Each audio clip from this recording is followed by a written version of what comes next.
This is Andy Gutierrez from StarWars.com, and you are listening to Coffee with Kenobi with Dan Z. This is the podcast you're looking for. This is Vanessa Marshall, Harrison Dula from Star Wars Rebels, and you're listening to Coffee with Kenobi. Joining us today for a cup of coffee to talk about the top 5 things that Star Wars The Empire Strikes Back teaches us are 2 podcasters and great friends of the show. First, let's bring in, from Teachers in the Dungeon and CWK Prover, Tom Gross. Oh, well, hello, everybody. It's great to be on the big show. As always, Dan, thank you for having me on. And what a fun topic to talk about. That's right. Well, we're going to talk about Star Wars and education. So we're going to have some educators.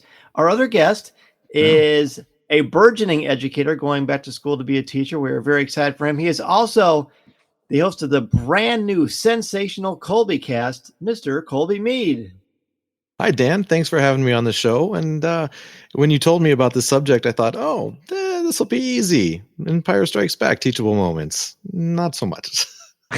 It's a really good challenge. We first did this for A New Hope in October of 2021, show 465. Craig Dickinson and Matt Leader joined me, the hosts of Reading Between the Reels, to talk about New Hope. So we're going to vary it up a little bit and have you two on. We're going to talk about The Empire Strikes Back and what it teaches us. This is, of course, a very exciting film, one of the most beloved in the entire Star Wars franchise, and all of cinema really since 1980. It's the one that has the ending where things go south, things go poorly, and there's no happy ending. But that doesn't mean there aren't a lot of things that they can teach us. So it's a great challenge I'm looking forward to. And Tom, we'll start with you. Okay. With your number 5. All right. My number 5, I'm going to start on the dark side here. I think it's my only dark side moment, or I don't even know if it's a moment. It's more how we learn how power corrupts. And I guess where I'm thinking about that is, Vader has this ultimate power of the Force, but he also has influence over all of these commanders of the Empire, and he tosses them aside like nothing. I mean, how many generals or admirals does he just like chokehold for making a simple error? And so it sort of shows us, in 1980, when I was watching this, I don't know that this is something that I took from it, but looking at now the whole full story of Anakin, he is fully immersed in this corruption and this love of power. And when we are surrounded in that, we use it terribly. And I really feel like Empire is a good example of that. And it's a good lesson of that, all the way through this, Vader is so ruthless and everyone's afraid of him. I mean, and so we look at it and we just say, okay, he's completely in on this and he's using it terribly. And it actually ends, as you mentioned, Dan, this episode or this film ends dark. Everything's going Vader's way. In fact, he almost, and I'm sure we'll talk about this, he almost turns, the hope of the light of the Jedi to him. And so I'm going to go with my first moment is that power fully corrupts. I like that. That's a really nice unconventional start, which is perfect because it's an unconventional movie. So that's a great way to kick it off. I like that approach, that angle. Colby, what about you? What is your number 5? It hit me right after that high C of the Star Wars theme. As soon as the words come up and those familiar words start crawling up the screen, the first line says, "It's a dark time for the rebellion." And if you stop and think about it for a second, this is the sequel to A New Hope, where the rebellion just scored their greatest victory. And here we are starting this movie, and it's telling us it's a dark time for the rebellion. And then it goes on to say that they've been driven from their hidden base. They've been chased across the galaxy. And we aren't even 10 seconds into the movie. And it was a point that just was driven home to me that after a big win, be ready because the fight is not over and the challenges are about to be even worse. In other words, it's another level, another devil. You score a big victory and you're about to be challenged like you've never been before. So be ready. Excellent. What a great way to look at that. A very positive way to look at it too. Be ready, be prepared. Speaking of that, that kind of ties in well to my number 5, I think, and I'm just going to snag this one. It's undoubtedly going to come up several times throughout the show, but my number 5 is do or do not, there is no try. This is fairly high on my list, and because I think the ones after it, I think haven't been explored as frequently. I did a post for this on StarWars.com. I've talked about it on several shows, but ultimately what do or do not, there is no try means is don't give lip service to something. If you say you're going to do it, then actually do it with your whole heart, your whole soul, your whole mind. Commit physically, mentally, and emotionally, spiritually to what you're going to do, the goals you're going to have. And the bigger the task, the more that you're going to have to put into that. Luke is not interested per se. I'll give it a try. He's exhausted. He's tired. I don't think he's fully convinced that Yoda can take him where he thinks he needs to go. So that's why he says, I'll give it a try. And Yoda's like, come on, are you kidding me? Just do it or don't. But don't say you're going to try. Give your best, give your all. As educators, this is something that we can relate to. And as parents too, we know what Yoda is saying here. And I like that this is a commonly kind of misquoted concept, but it's a very, very important, very, very powerful one. Yeah. I love that because it ties right into my number 4. Yay. Great. I love it when a plan works out. And there was something that leads to, Dan, and it's when after Yoda lifts that up, that let me be a little more specific, the X-Wing out of the swamp, and he sets it down, and Luke goes, I can't believe it. And Yoda goes, that is why you failed. I love that. And that takes me to my next one, to my next teachable moment. And that is the importance of learning from our elders. How many times, Luke is rushing and he's like, I'm looking for a great Jedi. I'm looking for a warrior. I'm looking for this. And by no means is he looking for an elderly, in this case, alien, but, an elderly person. And he thinks that what a waste of time. Yoda can't teach me anything, blah, blah, blah. And we see throughout all of the wisdom that Yoda passes on to him. Now, what I think is interesting is much of the training is very physical, where I feel like most of the training is very mental for Luke, between Yoda and Luke. And it's those moments when they're sitting down or resting or whatever it is, they're, in between those physical moments or right before the cave, when the most important things happen. And it takes me to like the times when I'd sit down with my grandparents, and I was all too young to understand some of the things that they were sharing with me. And I look at Luke and I think about the conclusion of the film, as Dan, you've mentioned already, that, it ends dark. It does not go the way of the rebellion or of Luke as a learning Jedi or Padawan, I suppose. But I feel like if Luke would have taken time to listen to his elder, that maybe things would have turned out a little differently. But that's the story and that's the growth.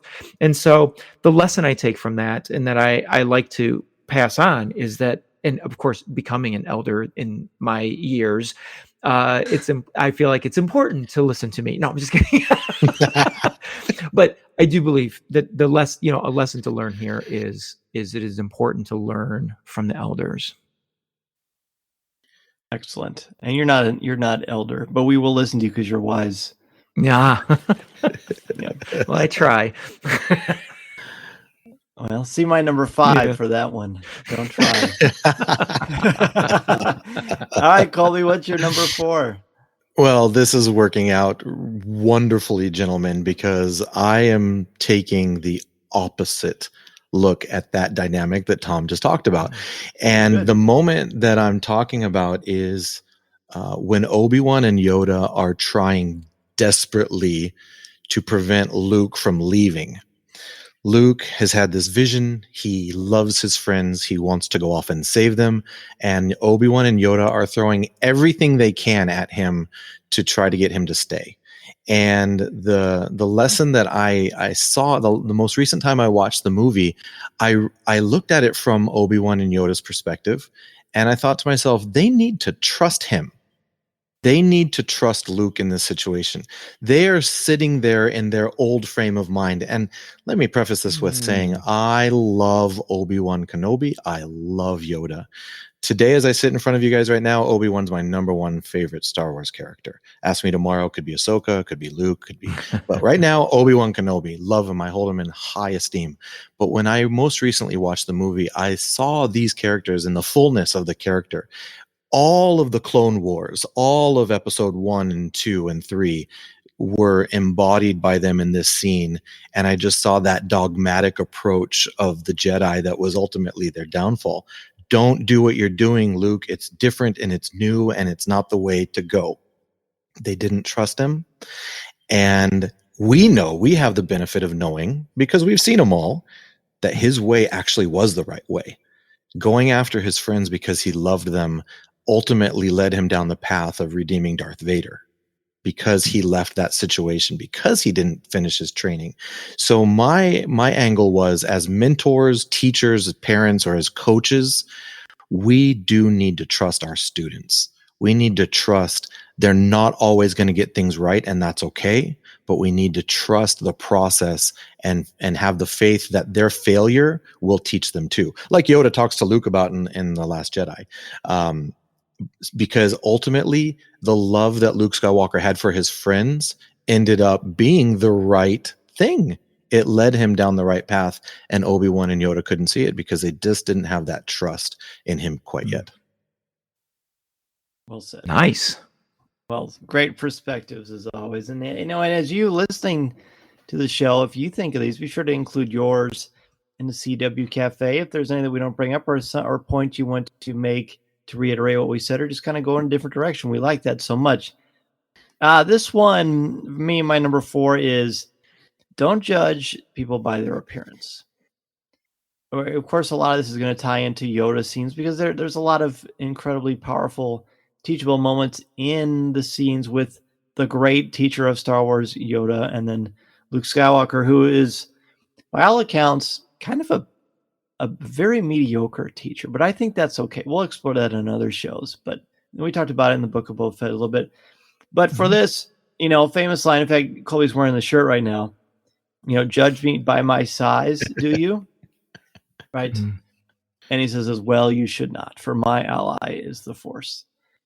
And Luke underestimates Yoda frequently at first, because he thinks now, to be fair, Yoda does sell it really well with his heel turn, WWE language there, folks, where he acts like he's just some silly, whimsical creature that just wants to destroy things and be silly and eat root leaf stew. But in fact, he is not that. He is actually the great, powerful Jedi Master Yoda, the legendary one. For 800 years, he teaches Jedi. But Luke underestimates that at first. And I think it's fair to say that even until until Yoda raises the X-Wing out of the swamp, Luke is still sort of undermining or not really giving full credit to who Yoda is. And that might be part of Yoda's design anyway. It's not like Luke can watch the Hollows and see Yoda in action, because they didn't have that. That wasn't an option. But it's great. So that's my number 4. Don't judge people by their appearance. And I think it's done extraordinarily well through Tolkien's, The Hobbit and Lord of the Rings. Even the smallest person can make a difference. Really powerful stuff. Okay, Tom. Yeah, Go ahead. That's a great one. I'm going to shift gears here, and talk a little bit about Han and Leia, and the lesson that love is patient. With the slick Han Solo gets what he wants. He's sort of a buffoon, but he's confident, he's cocky. But when it comes to Princess Leia, or Leia, I suppose, he takes a different, well, I shouldn't say he takes a different, he's forced to take a different approach. And, he makes the advance when they're fixing the Falcon, and she's like, excuse me. And, and then 3PO jumps in, and it forces him to sort of pull back. And then he takes a different advance on Cloud City and treats her with a different type of respect. And there's a part of me that thinks he looks at Lando and is like, oh, Lando's a player. He's making advances on my girl, and he doesn't go that way. But what it teaches us, I suppose, is that love isn't something you jump into. Love is something that is gradual. And boy, I don't know. I don't know that I was ever going to talk about love in the context of Star Wars. But when I sat back and I really looked at their relationship from A New Hope clear to The Rise of Skywalker, this is an important moment in their relationship, this film, their time on Cloud City. And I really feel like they learn to be patient with one another. I love you. I know. Yeah, one of the classic, laughers in Empire when you're so stressed and you're so worried for Han Solo, and he drops that line, and you're just comic relief, and you're just like, oh my gosh, I can't believe that just happened. And then now I can't believe what I'm about to see. But Han Solo being forced to slow down and see Leia for a human being, someone that he's falling in love with, I think is a great lesson that can be learned here. I debated trying to figure out a way to put those two in my list. So that was good. That was interesting. You just want to do a Han Solo impression. Very good. I wore the black vest for a reason. Oh, attaboy. All right, Colby, what about you for number 3? Well, first of all, Tom, I don't appreciate you cheating off of my notes, because you've obviously been looking at my notes, because we are just going point for point, I think, pretty much similar themes, because my number 3 is I Love You, I Know. But I'm taking a little bit of a different look at it, because I thought of it from Leia's perspective. So much of that quote is always, oh, Han Solo knocks it out of the park. That's just perfect. But I thought about it from Leia's perspective. Through the whole movie up to this point, she spends this entire movie basically fighting with Han Solo, fighting with him. He's acting like a third grader through most of it, right? And then all of a sudden he gets charming and things go differently, and then he starts acting like a third grader again. I remember when they're trying to get out of the space slug, and they're running. They're panicking because this thing's about to eat them, and Han wants to get the ship out of it, and she's saying, the Empire is still out there, and he goes, we don't have enough time to talk about this by committee. And she answers, I'm not a committee. She's just pound for pound. She's just stepping in there with him and going blow for blow. But when we get to the point of I Love You, I Know, she's about to lose him. This is a terrible situation, a situation that no one can see that they're going to get out of. There's no way out. Darth Vader is there. Stormtroopers are there. The Cloud City, the Bespin police are there. And there's no way out. Han Solo is gone. In her mind, he's gone. There's no way that she knows how she can save him. And I feel like in that moment, the threat of losing him galvanizes her feelings. And she resolutely, without question, looks at him and says, I love you. She didn't give any indication through the whole movie that was coming. But at the thought of losing him, she took that moment and did everything she could with it and told him how she felt. Without the aspect of the prospect of losing him, I don't know if that happens. I don't know if she at least communicates that. So I just think it drives home the point of really things getting serious, and we become very honest with ourselves when someone that we love is about to be lost, and she doesn't miss that chance to tell him about it. There's a lot there to unpack, which is that the scene. Another one I think that sometimes, like you said, Colby, sort of misinterpreted at times too, because I agree with you. The whole same time she's fighting him, but she's also very much fighting with herself and fighting her feelings. And I've always liked the idea that when he is frozen, they are both thawed because their ice around their hearts melt and they're able to love, which is neat. Yeah. My number 3 is a bit of a tricky one. I'll try to explain it the best I can. It is trust your feelings, but don't trust your feelings because choices have weight and consequence. The Jedi are always saying, stretch out with your feelings, but it's Luke's feelings that cause a lot of problems for him. And he gets this vision about his friends dying in a city in the clouds, and Yoda seemingly on the surface is sort of indifferent. Like, yeah, well, they might, but if you run out, you're going to basically waste everything that they suffered for. Everything that they fought for will be for nothing because of you being impetuous. And he's like, no, this is how I feel. This is what I'm going to do. Often in life, when we just let our feelings drive the vehicle that is us as people, that can get us into trouble. But if you do have these things that you're going to do, you got to remember that your choices have weight and consequence. We've got signs all over the school. I know I've told students plenty of times, don't make a permanent decision for a temporary emotion.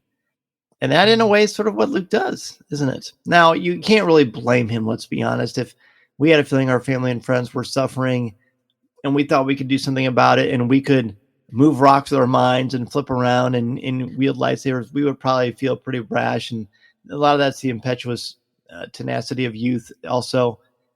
But they warn him repeatedly. Very wise people warn him, don't do this. This isn't the right time. It's going to cause more problems for you than anything else.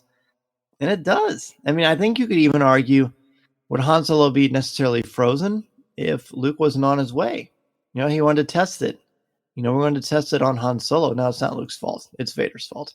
But I think you can make a case for that conceivably not happening if Luke didn't give into his feelings, because those choices have weight and consequence. Yeah.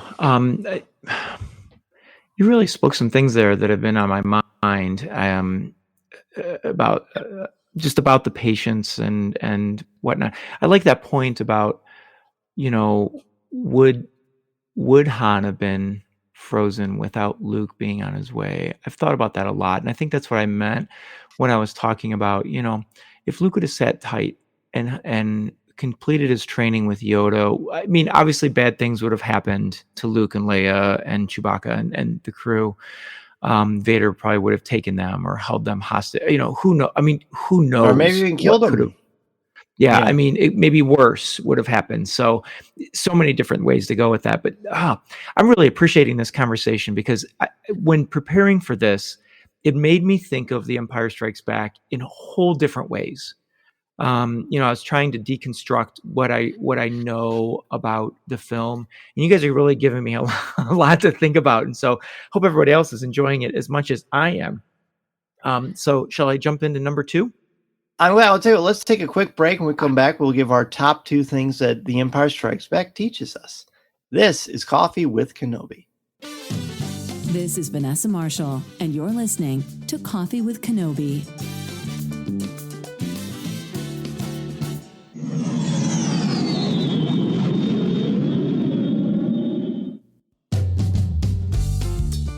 We are back talking about the top 5 things that The Empire Strikes Back teaches us. And Tom, I believe we are back to you with your number 2 choice.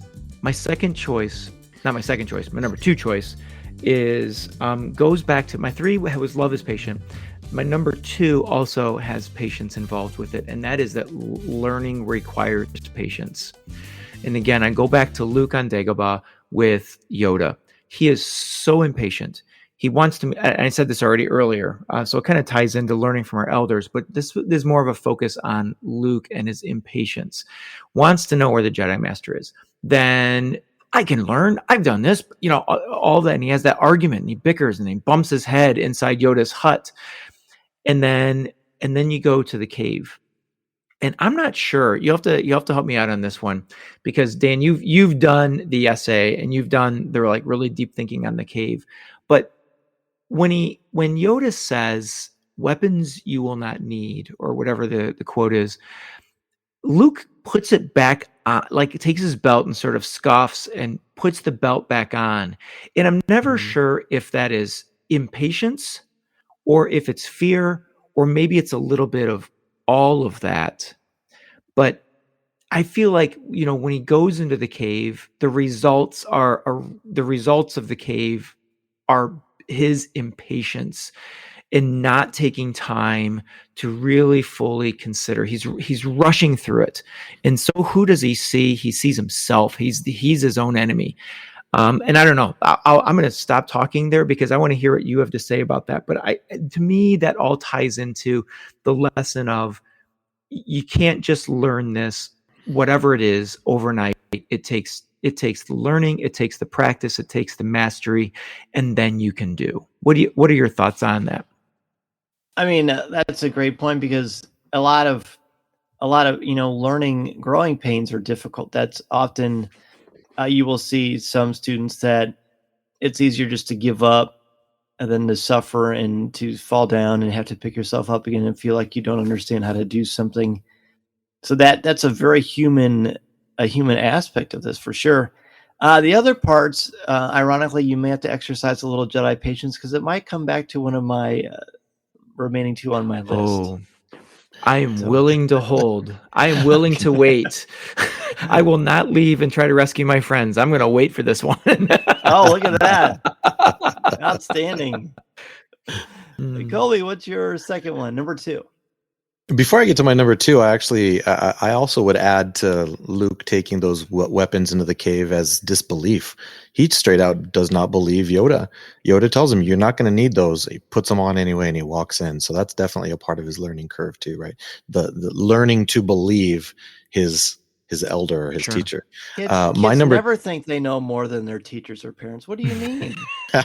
Right. Never. Oh, I see the sarcasm light came on. Sorry about that, everyone. Yep. Ding, ding, ding. But was it red or just orange? I don't think it was that bad. It's a good question. So my number 2 is also Luke and Yoda. This movie is I tried really hard actually to try not to use too much of these two characters in their scenes, but really the meat of this movie really is these two guys. So but with that being said, my number 2 is when they first meet, their first encounter. And I always laugh when that happens. In the past, I've watched it, and it's, Yoda's acting all weird, and you think, hey, wait a minute, does he recognize R2? And does R2 know him? And all these things are going on. And then he starts beating R2 with a stick. And it's just fun. It's a fun little scene. But I sort of watched it with different eyeglasses on today. And I watched Luke Skywalker, and I wanted to yell at him, just listen. So that's my number 2. Listen. He's impatient, like you said. He's borderline disrespectful. At one point, he calls Yoda's home a mud hole. He even refers to Yoda as little one. And it made me chuckle. He literally called Yoda little one. And I'm like, buddy, if you only knew who you're talking to. But he just wasn't into any of that. He was so focused on his goal and not being aware of his surroundings and being patient, listening. And it really ties into a big theme, I think, in the movie, because if most of our heroes would just listen to each other, so much could have been different. Han Solo ignores C-3PO through the whole movie. 3PO is just trying to tell him about the hyperdrive, which would have helped them from the get-go. Doesn't give him the time of day. Even 3PO then later on ignores R2 when R2 is trying to tell him they deactivated the hyperdrive. But no one is giving anyone the time of day, and just chaos ensues because they're not listening. But I think Luke's experience with Yoda right from the outset, what would it have looked like? And I know Luke isn't quite ready for this in his character arc, but I just think it's a lesson to be learned. We need to listen to each other. Many, many bad things can be prevented if we do. Love that. Yeah, this after hearing you both explain your top 5s, I'm thinking this could easily be a top 10. Yeah, because they like both of you, I tried really hard to just vary this up, but it seems like everything on my list has to do with Luke and Yoda. It really does. But there are so many other things you can unpack, and as you mentioned, Tom, with Han and Leia, and what we're talking about now, Colby. So it's a really rich movie. I mean, it's no secret that, especially if you're of a certain age, The Empire Strikes Back is the original trilogy Star Wars Sure. movie, and that's not against any of the others, but it's just that good. Lawrence Kasdan, big part of that, as well as Irving Kershner. My number 2 is similar to what both of you have mentioned earlier. It is simply trust your teachers and mentors. Trust them. You may feel like you have another direction. It doesn't mean it's not credible or valid, but wisdom and experience can only be afforded through age, through your teachers, through your mentors' experiences themselves. You can be as talented or as gifted, as you have been made to be, as hard as you have worked. But it would be a detriment to you to ignore people that have gone before you and have blazed those trails and paved those paths for you. You may have a different approach to how you want to walk down them, but you've got to trust. You got to trust. Luke has to trust Yoda. He has to trust Obi-Wan. I mean, C-3PO is he older than Han? He's not older than Han, but C-3PO has his own experience, right? He's certainly not a mentor or a teacher to Han, but he does have some wisdom to impart. There's a lot of that happens throughout this, and anytime it doesn't happen, bad things usually happen to the heroes, as we've all mentioned. So that's an interesting little dynamic there, but ultimately, trust your teachers and mentors. They actually have your best interests in mind. Their job is not to make you have fun. Their job is to make you better. Love it. All right. We're down to number 1, our number 1 thing that The Empire Strikes Back teaches us. Tom, what do you got? This is one of my favorites, and I absolutely love this one because it pulls into the very end scene with Luke and the Emperor in Return of the Jedi. And that lesson is the power of your friends. How many times in this movie do they count on one another to back each other up? I mean, Luke leaves to save his friends. Han and Leia count on each other, and Chewbacca, when they go out to take the Minoc off of they're watching each other's backs, but all the way to, Lando Calrissian. Now, Lando is in a tough spot, but even Lando, wants to help his friend Han. And these, and he knows Chewbacca, and we know the story now of their background. And so it's a little dicey, but the power of friendship, and how many times that when they all come together and they listen, they listen to one another and they back each other up, it makes amazing things happen.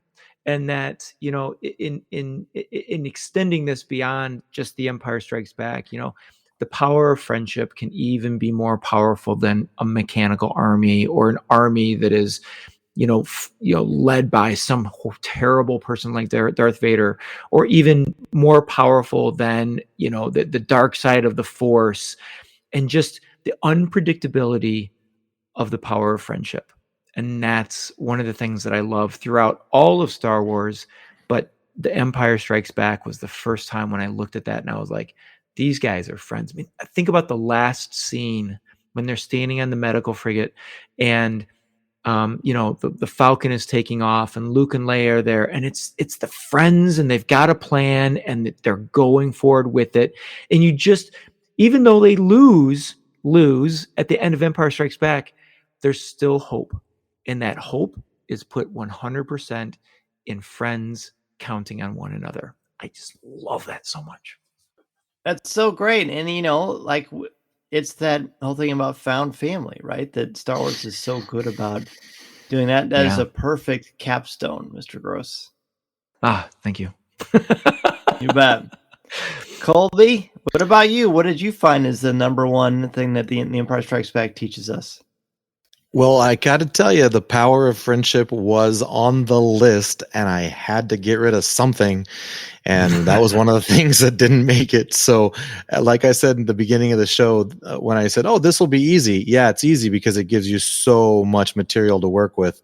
The difficulty is, what makes the top 5. And I agree with you, Tom. Power of friendship is massive, beautiful theme in this movie. For me, the number one thing that I feel is a teachable moment is also the end.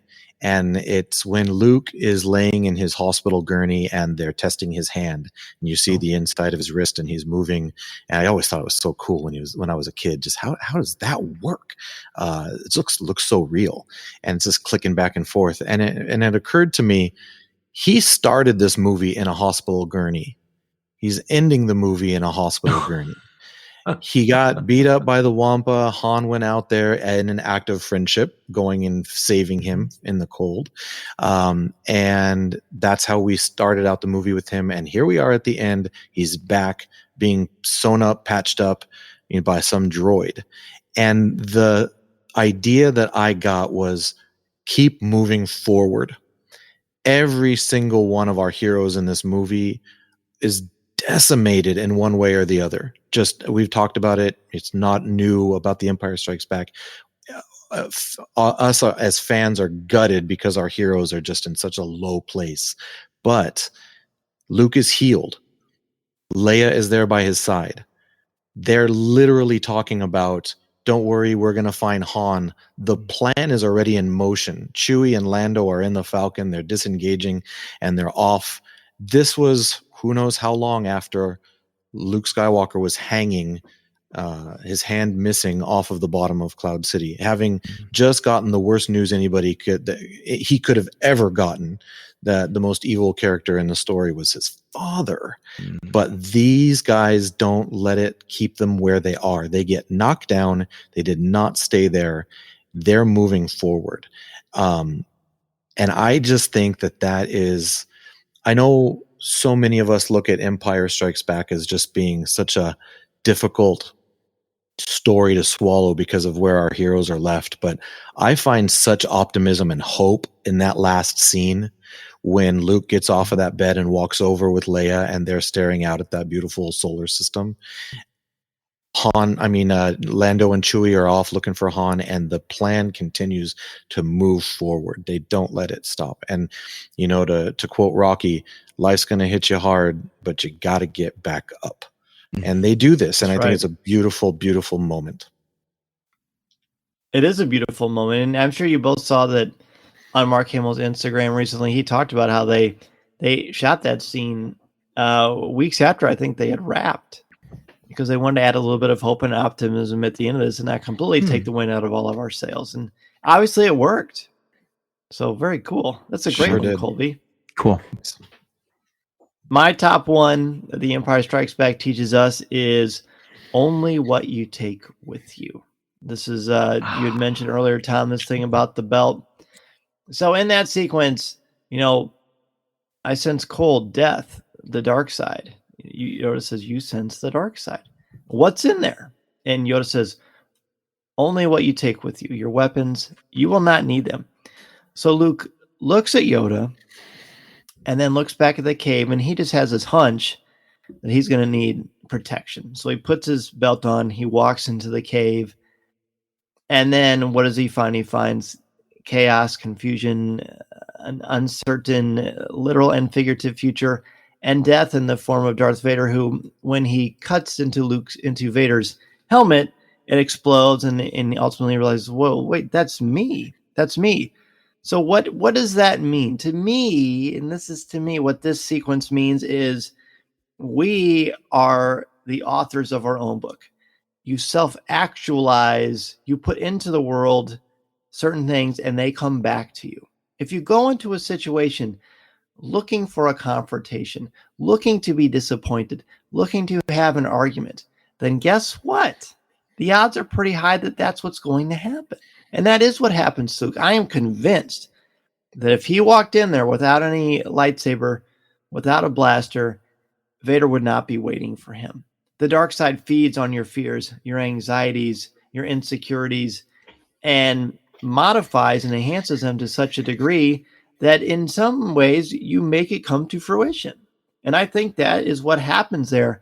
In this world of social media and anxiety and sometimes emotional unrest that we all have, What if we decided not to take those things into there, but took the path of peace, not of least resistance, because you got to take care of yourself. But there are other ways to do it that don't involve aggression and anxiety and this reaction mode. You know, if you come from a place of lack or come from a place of reaction, then you are going to be anxious. You are going to put your fists up, and you might misread a situation that it could actually be something that you could learn from. I didn't think this was going to be my number one, but as I was thinking about this earlier today, it seemed like it was the only option for me. Nice. It brings a lot of clarity to that scene for me. And you and I, Dan, we've talked over the years about how this scene, and I don't think I'm alone in how this cave scene is mystifying, I suppose would be a good way to put it. And you just really kind of, I don't know, people can't see, it's a podcast, but I've been scrying down notes as you've talked, and it just really kind of helps me to kind of ground myself in what happened there. So I truly appreciate that. Learning moment, I just got one. Oh, I'm glad. That's wonderful. That's wonderful. So, gentlemen, anything you want to add? Honorable mentions, things that sort of hit you throughout our conversations, or other ideas you had that you haven't maybe brought up yet as we wrap things up? I'll start with, I guess I'll say a couple things. One, I have two observations and then one question, because I know there's something to learn from it. I just don't know what it is. And I've got two really smart people that I'm talking to tonight, so I'm going to bring it up. But the two that really struck me that you guys are talking about is, Colby, when you talked about listening, you know, anytime. That is what a educational moment. You know, you always have to stop and listen. I really appreciated the comments you had there. And then Dan, I think it was you who were talking about trusting your teachers. And sometimes that trusting your teachers is knowing who those teachers are. You know, it doesn't have to be a traditional setting where you're going to a school or a college, university, whatever. Your teachers are everywhere in your life, and recognizing first who they are, and then second of all, trusting them. I really appreciate that. And so here's my question. Maybe we save this and we put it out there for the Alliance to take a look at. But I wrote down this, and I just didn't know how to approach it. And that is Vader revealing who he is to Luke. I know that there's a learning moment there. I just don't know what it is. So do what you will with that. What do you think, Colby? I put a lot of thought into that scene too, and one of the things that I noticed is that is just, of course he's telling him the truth, but that is just one more tool in his belt of trying to tempt Luke into what he wants Luke to do. And I thought it was so interesting that he followed it up with, "You are going to destroy the Emperor. The Emperor has seen it." So he just told him that he's his father. He's now telling him that the two of them together will be able to destroy the biggest evil in the galaxy. And the whole time, Luke is looking around him. After he first hears that the Emperor, he can destroy the Emperor, he sort of pauses, and you can see the temptation in his face. But then shortly after that, he starts looking around, and he's looking for a new way. He's looking for a way out. And Vader then says to him, "This is the only way." And then Luke jumps off the side of the thing. And again, just another example of Luke Skywalker finding a new way and not looking at what someone is telling him that this is the only way. So to me, it's just another part of the temptation of the dark side, and the way Luke Skywalker is able to react to that. Definitely. And it's also, it's not the matter, it's the manner. Like, yes, Vader is telling the truth from a certain point of view, from his point of view, because his purpose is not to enlighten or to empower. His purpose is to manipulate and to mislead and misguide. You can set the path to destruction and fill it with all kinds of chocolate cake and sweet candies and yummy hot chocolates and things like that. But at the end of the day, what is the final goal of the person who's working with you or trying to persuade you in some way, shape, or form? What is their intent? What is their purpose? His only purpose is, and we can, that scene has been dissected, thousands of times. And we've kind of retroactively added meaning into it. But at the core, when it was first created, this was purely a manipulation device. And we see later that Vader does have a moment of, a very brief moment of reflection, perhaps a very quick and instantaneous, but then reversal of his heart. He does seem legitimately sad, that Luke is gone, but he goes down to hunting him down like he's prey. Mm-hmm. So that's a problem. Evil, the path to evil is laid with good intentions, as we know, and Vader is public enemy number one as far as that goes. Cool. Great stuff. Colby, anything else before we wrap up? Yeah, just two quick things that I noticed was in the beginning of the movie in the Hoth scene.